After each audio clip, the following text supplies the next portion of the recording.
What if I told you that a 3,000-year-old text, hidden in plain sight, contains a practical manual for resilience in times of crisis? What if the words you might have heard in ceremonies or read in quiet moments were actually a code? A code used not by monks in monasteries, but by CEOs in meeting rooms, by soldiers in combat zones, by athletes at the height of competition, and by survivors who have faced the unthinkable.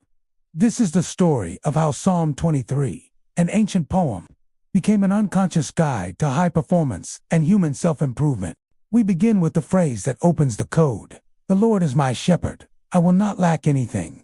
To many, this sounds like a statement of religious faith, but for the performance-focused mind, it's something different. It is the verbalization of a radical trust in a larger system, not necessarily a God, but perhaps the laws of physics, the principles of biology, the discipline of rigorous training, or the logic of a well-defined business strategy.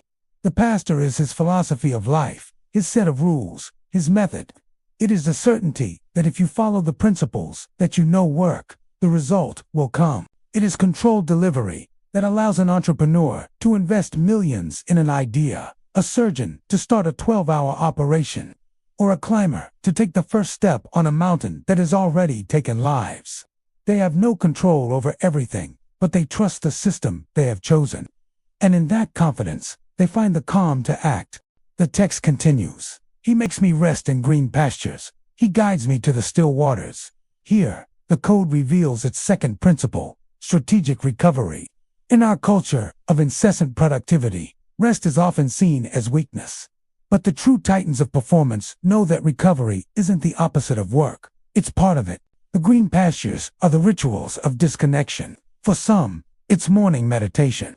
For others, a run in the woods, a concept Moderna neuroscience calls biophilia, our innate need to connect with nature, to recharge our mind. Interviews with Special Forces veterans reveal that even in the most extreme situations, they found ways to create these mental oases, a moment of silence, the focus on the breath, the observation of the horizon. It was in these green pastures that they restored mental clarity for the upcoming battle.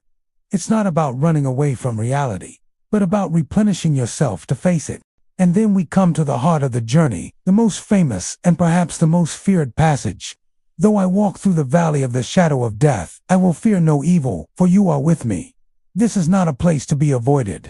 It is an inevitable stage of growth. The valley is the crisis. It is the medical diagnosis, the bankruptcy of the company, the loss of a loved one, the expedition that went wrong. It is the moment when the ground disappears. And this is where the code becomes more powerful. The promise is not the absence of the valley, but the absence of fear within the valley. Why? Because you are with me. The you is his preparation. It's the training, the discipline, the team you trust, the values that anchor you.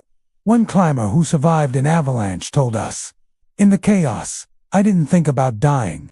I was thinking about my training. Every knot, every movement, every breath. My training was with me." The psychology of resilience confirms this.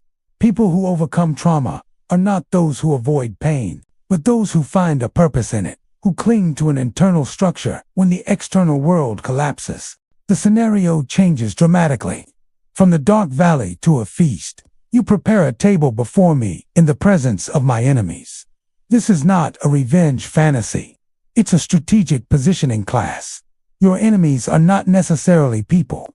It's the doubts, the criticism, the competition, the adverse circumstances. Setting a table means operating from a place of calm and strength, even under pressure. It means keeping your values when everyone around you abandons them.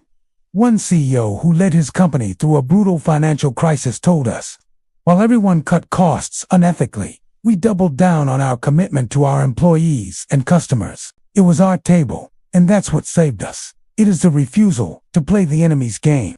It is to create your own playing field, based on your terms, on your principles. It is the ultimate demonstration of power, serenity in the eye of the hurricane.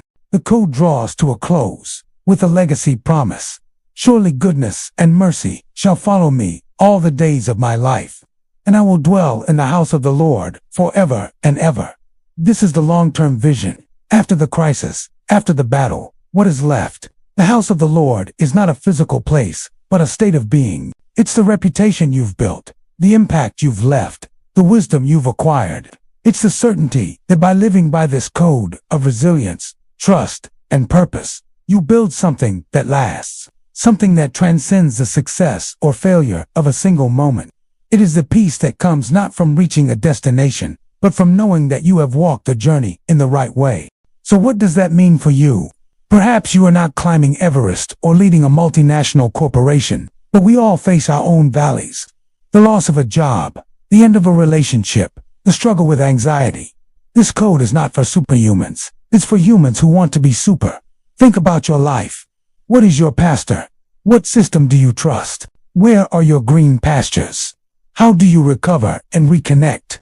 And when you enter your next valley of the shadow of death, what will be with you? What training, what discipline, what value will guide you through the darkness? This ancient text is not about religion. It's about the architecture of the human soul.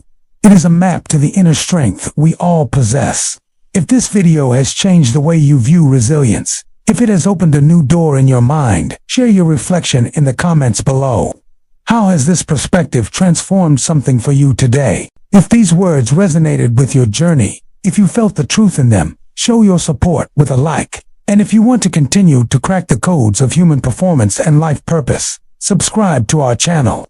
Join us on this journey of transformation, because the deepest wisdom is often hidden right before our eyes.